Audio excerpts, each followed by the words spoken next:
I wanted to quit drinking, and I wanted to quit drinking fast. Right now. I didn't want some long, drawn out rehab, some big doctor meeting, some AA stuff.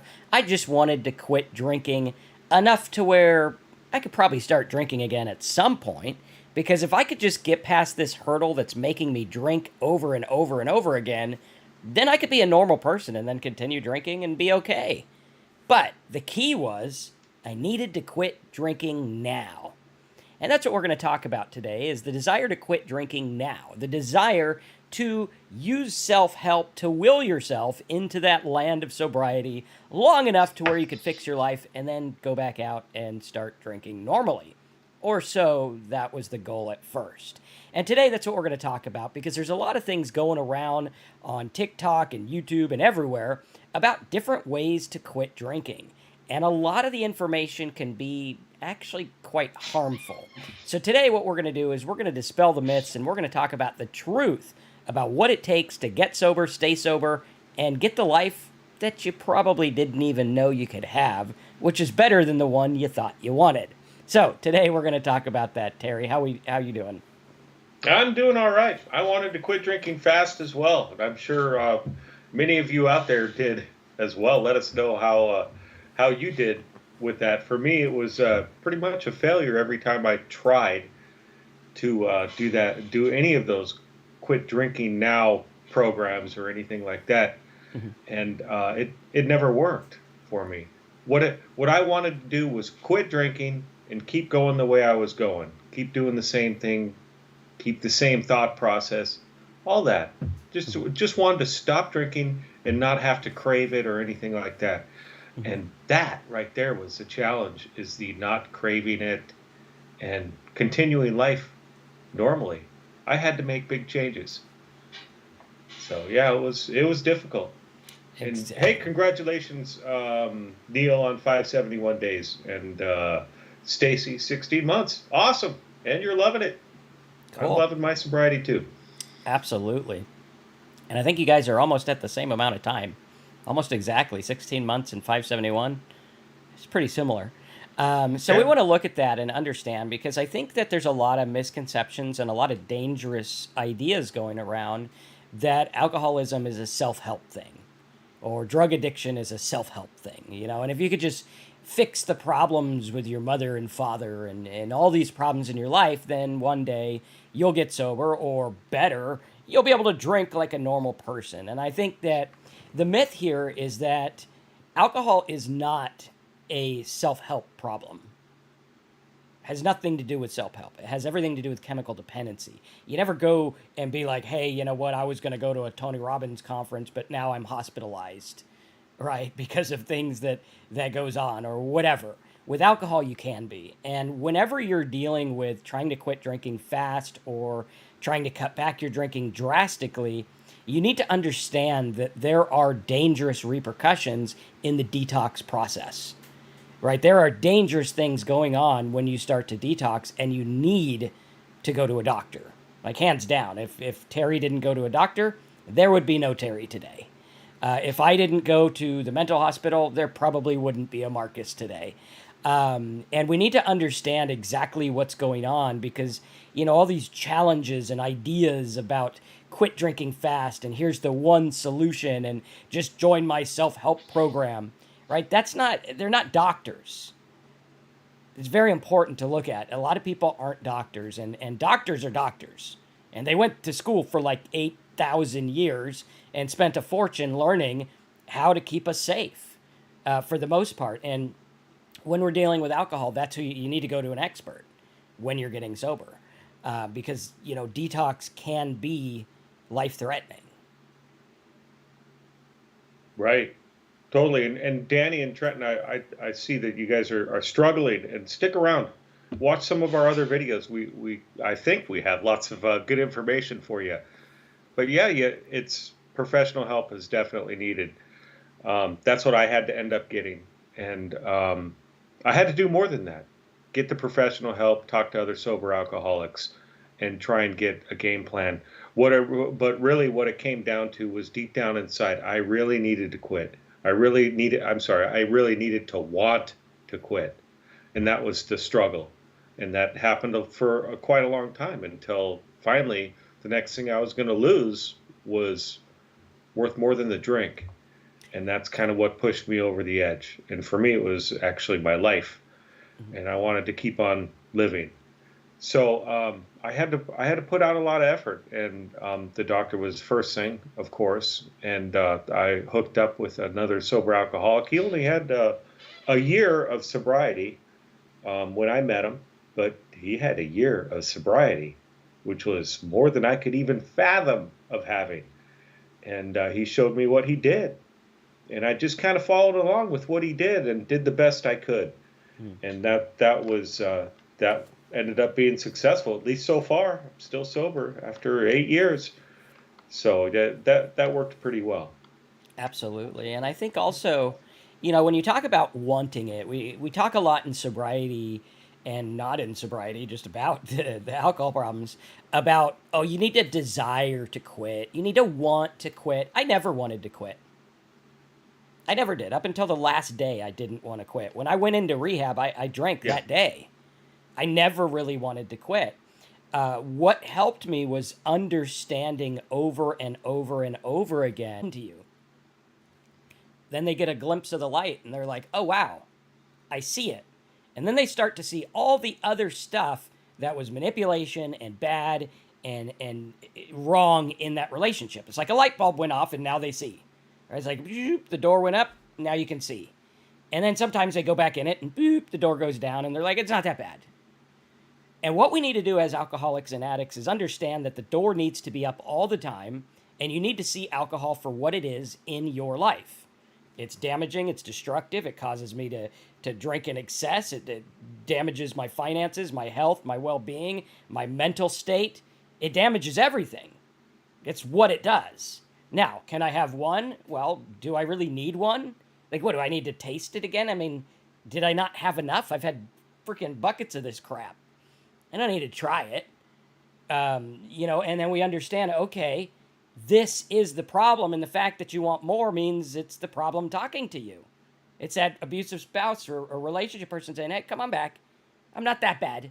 I'm not that bad. Yeah, maybe, you know, I do this once in a while or I do that. It's not that bad. Come on back. Now, when the door's up, you're like, I ain't going back. Guy's a loon. What are you talking about? And with alcohol, the same thing happens. You say, hey, wait, it's not that bad. Remember those times you were at the bar and you were laughing and the football game was on? I mean, you can't get those without drinking. Alcohol tells you, but you can.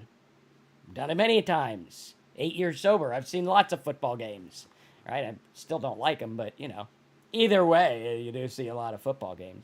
But you start to understand that alcohol is the problem. And the faster you drill that into your brain and you realize this is a medical condition, I need to go detox with the professionals that know how to do this. Now you start to understand this is the problem. And that emphatically is where we need to be. And people talk about surrendering to the fact that alcohol has beat me. It's inevitable.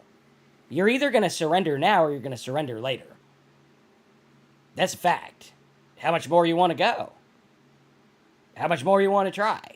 Apparently, me and Terry were willing to go to the ends of the earth. But, back then we didn't have people telling us what we're telling you now. I wish I did. I wish I understood it. Unfortunately, I had to go through what I went through to get where I was and where I'm at now. And we got to understand, like Timber says, he got angry about alcohol controlling him. Yeah. Well, yeah, and it can only control you as long as you pick it up. Like the abusive relationship. Fool me once, shame on you. Fool me twice, shame on me, or something like that. Right? And that's where it is. If that person knows full well and decides to put that door down and say, I refuse to see the bad and I'm going to go back anyway. Be like, hey, I did what I could. All I could do is tell them. But they're going to go back. And they're going to do that if they want to.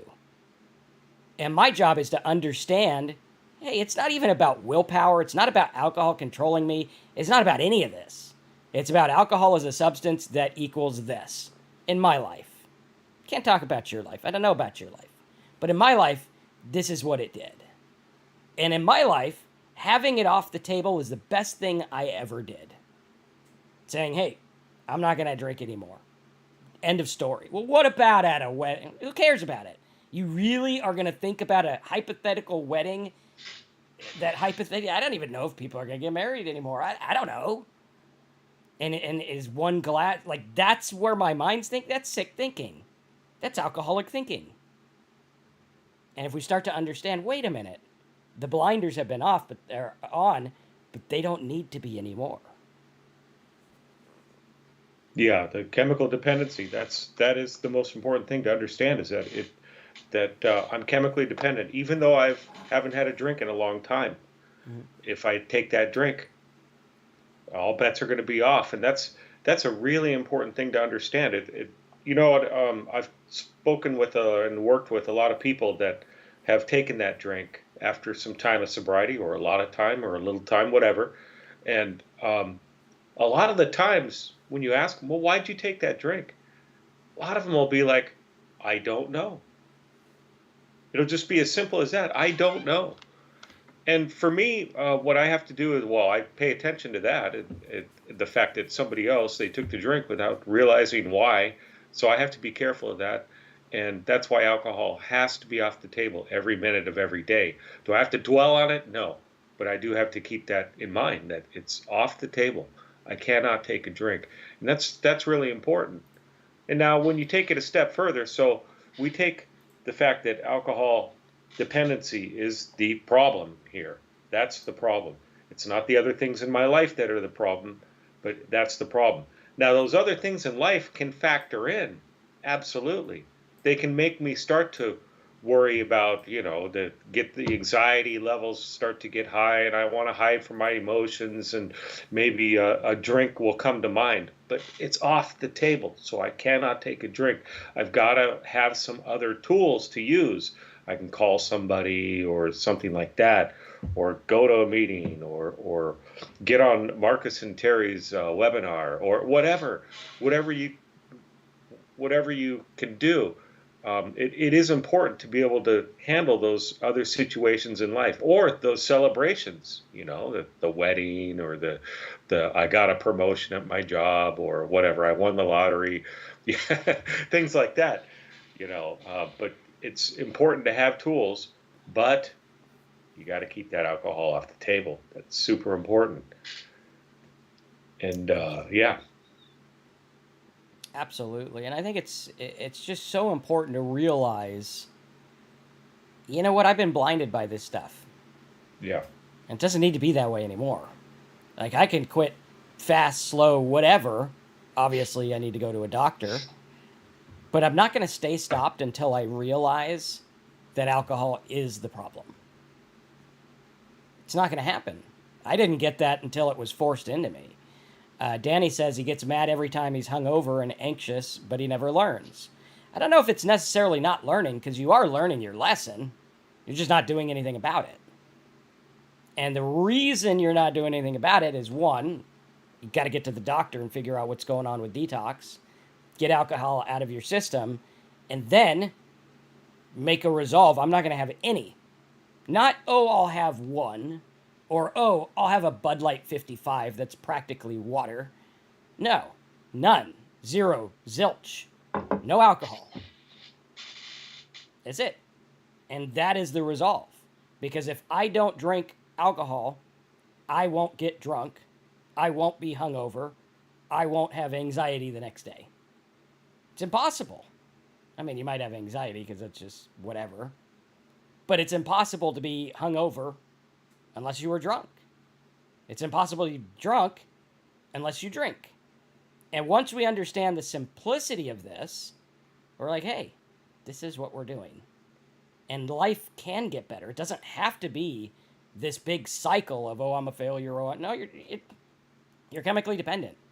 You want to label that a failure? I don't know. I don't. Like, if you give someone, too much water, they're going to have to go to the bathroom. Is that a flaw? No. You'd be like, that guy's got a small bladder. Look at him. Can't even hold his water. No. It just is what it is. You have too much sugar, you're going to get a cavity and probably diabetes. You have too much cake, you're going to get overweight. That's what happens. It's not a flaw.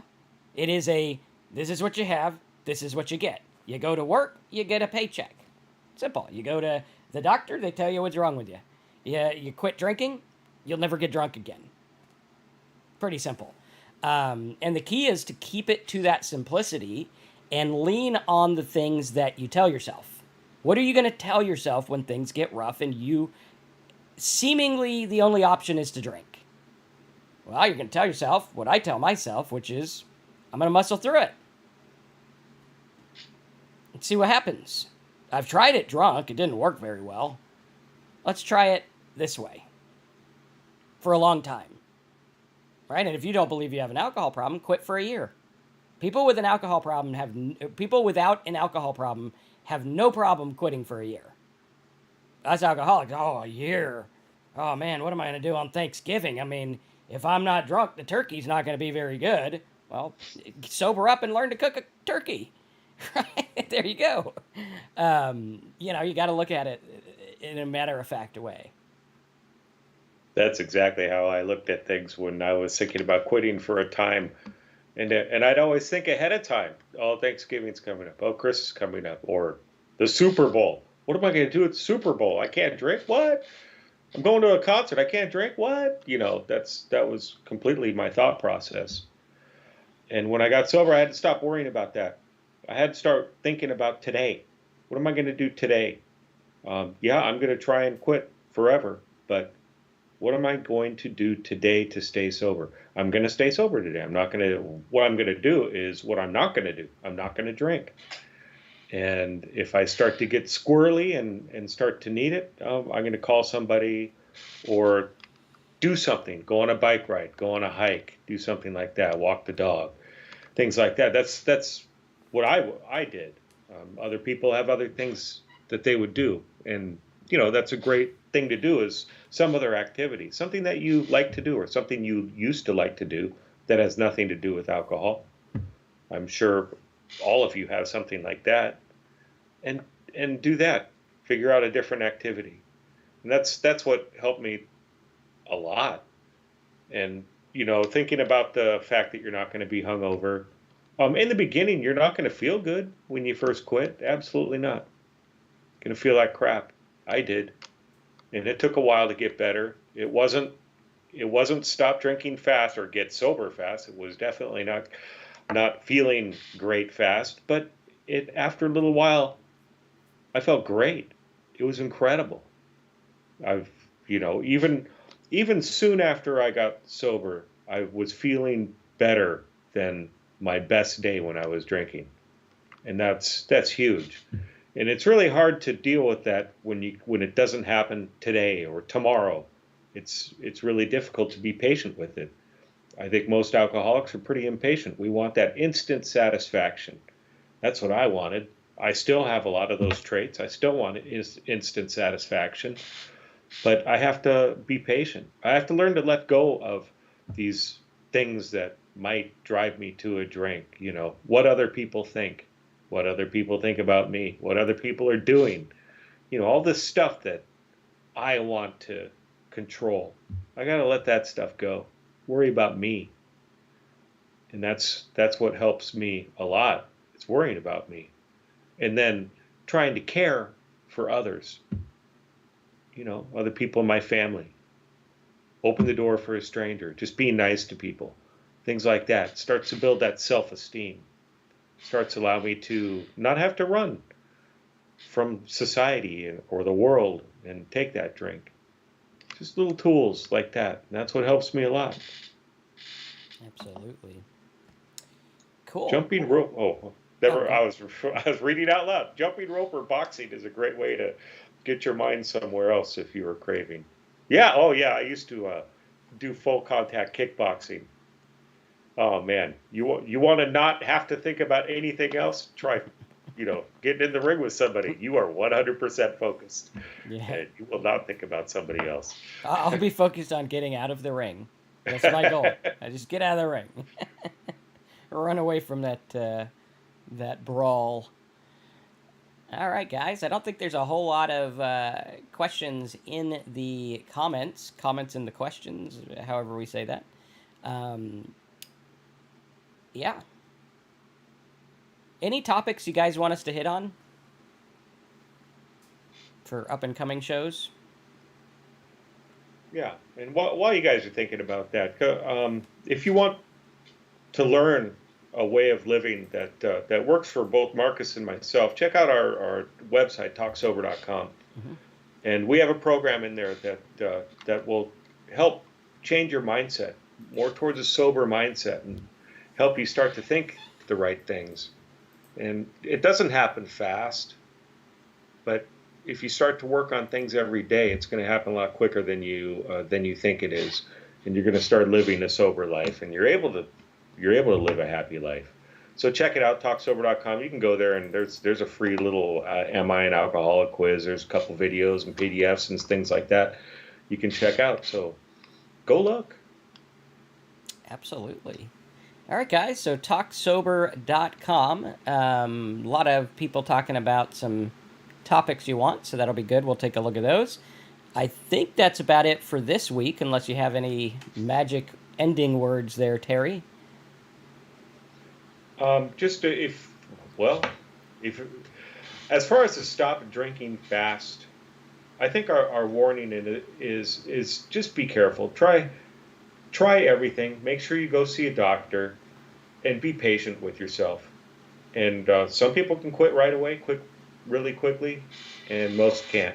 Most just have to be really patient and take their time. As far as stopping drinking, they're going to tell you need to just take alcohol off the table, but do it under medical supervision. There aren't any real quick shortcuts to it. Absolutely. All right, guys. Thanks for being here. Stay sober. See a doctor if you're not sober and you're going to get sober. And check out talksober.com. Sign up. It really helps us out with what we're doing here. And we really want to grow that. Someone was asking about the Zoom meetings. We do need to grow our base of people at talksober.com. It's only $27 a month. You can get in there, chat with us, check out all the PDFs, MP3s, MP4s, all kinds of stuff to help you get and stay sober. It's like a whole 30-day process. Again, it's about the mindset, so obviously it's not going to cover detox and doctor stuff, which you should go to the doctor for. But it's great if you're out of rehab or if you've been sober a while and just want something to look back on as a fresh mindset. Or if you just want to help support what we're doing here, talksober.com, click the big yellow button, sign up. You can cancel whenever you want. It's less than $1 a day, but it'll really help us out on the channel here. So thanks for being here. We'll see you over at talksober.com, and we'll see you next week.